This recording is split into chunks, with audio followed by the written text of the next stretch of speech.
भारत मध्य हिस्सा का मध्य प्रदेश अब लैंड जिहादियों के निशाने पर है। ये लैंड जिहादी ही नहीं बल्कि चोर और सीनाजोरी भी इन्हें कहा जा सकता है। पहले तो अवैध तौर पर जमीन कब्जा कर मूवमेंट चलाते हैं, फिर कार्रवाई हो तो खून बहाने और लाशें बिछाने की धमकियां देते हैं। हालांकि लाश और खून कुछ लोगों के लिए नई बात तो नहीं है। दुनिया ऐसे करतूतों की गवाह और भुगतभोगी रही है। इस बार मामला एमपी की राजधानी भोपाल से है। यहां का एक बड़ा तालाब इलाके में दो मस्जिदों को पहले जिला प्रशासन ने फिर एनजीटी ने अवैध घोषित कर दिया था। इनके नाम हैं दिलकश और भदबदा मस्जिद। एनजीटी का कहना है कि इन मस्जिदों ने सरकारी और तालाब की जगह कब्जा कर रखी हुई है। इस कानून तौर पर हटाने की बात चल रही तो मुस्लिम पक्ष ने धमकी देना शुरू कर दिया। साफ ऐलान हुआ कि हमारी मस्जिद पर अगर हाथ लगा दिया तो खून की नदियां बहा देंगे। लोगों से गुजरने तक की धमकियां देने लगी। खुलेआम इनको मिलने लगी ये चीजें। अपने ही देश की चुनी सरकार से आर पार की लड़ाई का ऐलान भी कर दिया इन्होंने। हालांकि हिंदू संगठन और समाज इन गीदड़ भभकियों से बिना डरे प्रशासन और कानून के साथ दिखा दे रहा है। उन्होंने साफ कहा कि प्रशासन तुम आगे बढ़ो, हम तुम्हारे साथ हैं। हिंदू संगठनों ने इसे लैंड जिहाद बताते हुए किसी भी तौर पर सहन न करने का ऐलान कर डाला है। अब सवाल यह है कि अगर मुस्लिम पक्ष की खून खराबे वाली भड़काऊ बयानबाजी से कानून व्यवस्था बिगड़ती है तो उसके जिम्मेदार भी तो वही लोग होंगे ना, या जेब में रखा विक्टिम कार्ड आगे कर देंगे। ताजा जानकारी के मुताबिक इस मामले में अदालत तक केस पहुंच चुका है। चलिए, इधर उधर की बात तो बहुत हो गई है, अब आपको डायरेक्ट एक्शन दिखाते हैं। भोपाल के कटमुल्लों का टशन आपको दिखाते हैं। वो कहते हैं ना कि एक तो चोरी ऊपर से सीना चोरी, वही हालात है इन कटमुल्लों के। जमीन सरकार की है, मस्जिद अवैध है, लेकिन धमकी तो सुनो एक बार। कहते हैं कि अगर किसी ने मस्जिद में कदम रखा तो आर पार की जंग होगी। सुनिए, अगर किसी मंदिर और मस्जिद पे भोपाल की छेड़ा तो लाशों पे से गुजरना पड़ेगा हमें। अगर किसी मंदिर और मस्जिद पे भोपाल की छेड़ा तो लाशों पे से गुजरना पड़ेगा हमें। अगर किसी मंदिर और मस्जिद पे भोपाल की छेड़ा तो लाशों पे से गुजरना पड़ेगा हमें। अगर किसी मंदिर और मस्जिद पे भोपाल की छेड़ा तो लाशों पे से गुजरना पड़ेगा हमें। देख रहे हैं तेवर इन कटमुल्लों का। दरअसल भोपाल में बड़ा तालाब इलाके में दो मस्जिदों को पहले जिला प्रशासन फिर एनजीटी ने अवैध घोषित कर दिया था। इनके नाम दिलकश और भदबदा हमने आपको अभी बताया था। अब एनजीटी का कहना है कि इन मस्जिदों ने सरकारी जो तालाब थे इसकी जगह कब्जा रखी है और इसे कानूनी तौर पर हटाने की बात मुस्लिम पक्ष ने जब सुनी तो गैर कानूनी बयानबाजी उन्होंने शुरू कर दिया था। वो किसी से नहीं डरते। वो जानते हैं कि प्रशासन ने सख्ती की तो विक्टिम कार्ड भाई निकल ही जाएगा जेब में से। अल्पसंख्यक वाला कार्ड भी खेल लेंगे। अब साफ ऐलान हुआ कि अगर हाथ लगा तो खून बहेगा। लाशों से गुजरने तक की धमकियां खुलेआम मिलने लगी। अब सवाल साफ है कि ये लोग किसी की लाशें गिराने की बात कर रहे हैं। अगर पुलिस ने मस्जिद में घुसी तो आप उसके साथ क्या करेंगे भाई? क्या वही करेंगे जो आप कह रहे हैं? और शहर की जनता को चैलेंज देकर आप क्या साबित करना चाहते हैं? दोस्तों, आप एक बार ये रिपोर्ट देखिए, फिर विस्तार से पूरे खेल को आप समझ जाएंगे। अगर किसी मंदिर और मस्जिद पे भोपाल की छेड़ा तो लाशों पे से गुजरना पड़ेगा हमें।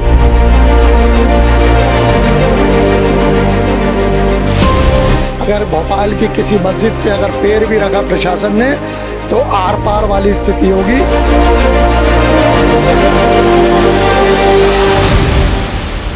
मस्जिद पर कदम रखा तो लाशें बिछा दी जाएंगी।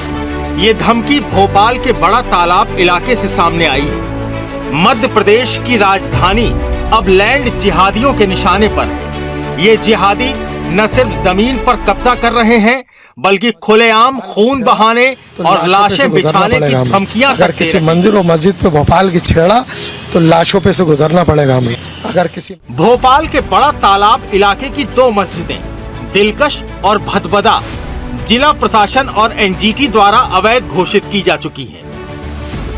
सरकारी जमीन और तालाब पर अवैध कब्जा करने वाली ये मस्जिदें अब कानून और प्रशासन के सामने खुली चुनौती बन चुकी हैं।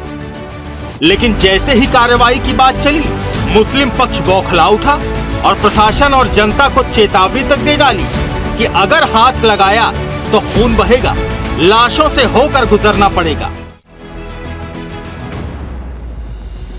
लेकिन हिंदू समाज इन जिहादी धमकियों से डरने वाला नहीं।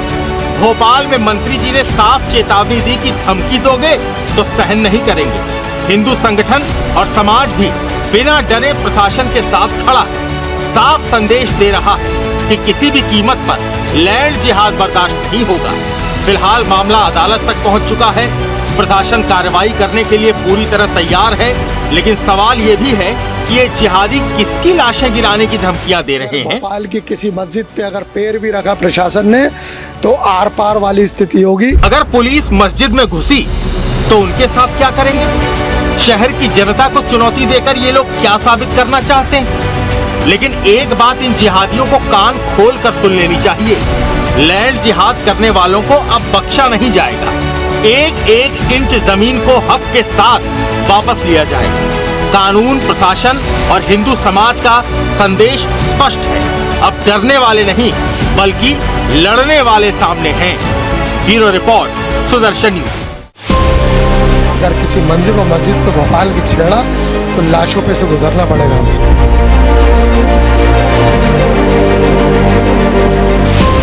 अगर भोपाल की किसी मस्जिद पे अगर पैर भी रखा प्रशासन ने तो आर पार वाली स्थिति होगी।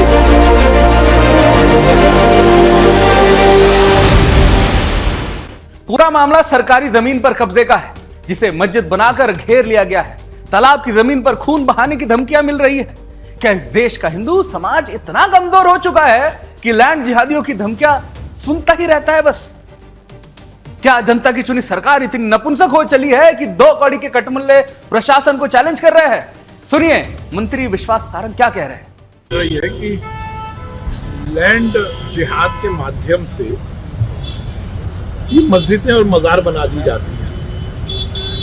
और भोपाल की जो सबसे बड़ी खूबसूरती है या भोपाल की प्रकृति के द्वारा दिया हुआ जो सबसे खूबसूरत हमें तोहफा है वो हमारे तालाब हैं।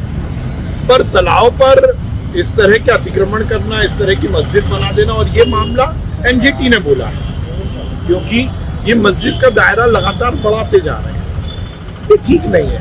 मुझे लगता है एनजीटी ने बोला है तो निश्चित रूप से कार्रवाई होगी, कार्रवाई होनी भी चाहिए। यदि इस तरह से हट धर्मिता दिखाई जाएगी तो यह सहन नहीं किया। बात हिंदू की हो तो सुदर्शन सबसे आगे खड़ा रहता है और आगे हमेशा रहेगा। हमारे सहयोगी उस अवैध मस्जिद पर पहुंचे, पूरी पड़ताल की और ग्राउंड जीरो से वो क्या जानकारी दे रहे हैं, एक बार सुनते हैं। एनजीटी के प्रस्ताव पर मध्य प्रदेश सरकार ने मध्य प्रदेश की राजधानी भोपाल की 2 मस्जिदों को हटाने का निर्णय लिया है।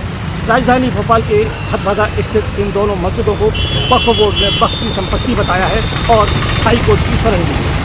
वक्फ बोर्ड ने कहा है कि दोनों ही संपत्तियां वक्फ बोर्ड की हैं और पुराने समय से राजधानी भोपाल में स्थित है, इसलिए इन्हें किसी भी कीमत पर नहीं हटाया जा सकता है। जबकि मध्य प्रदेश सरकार ने इन्हें हटाने का मन बना लिया है। देखना बाकी है हाई कोर्ट के निर्णय के बाद क्या कुछ होता है। क्या इन मस्जिदों को हटाया जाता है या ये वक्फ बोर्ड की संपत्तियां सिद्ध होती हैं और इन्हें हटाए जाने से बचाया जा सकता है। रामस्वरूप शर्मा, सुदर्शन न्यूज, भोपाल।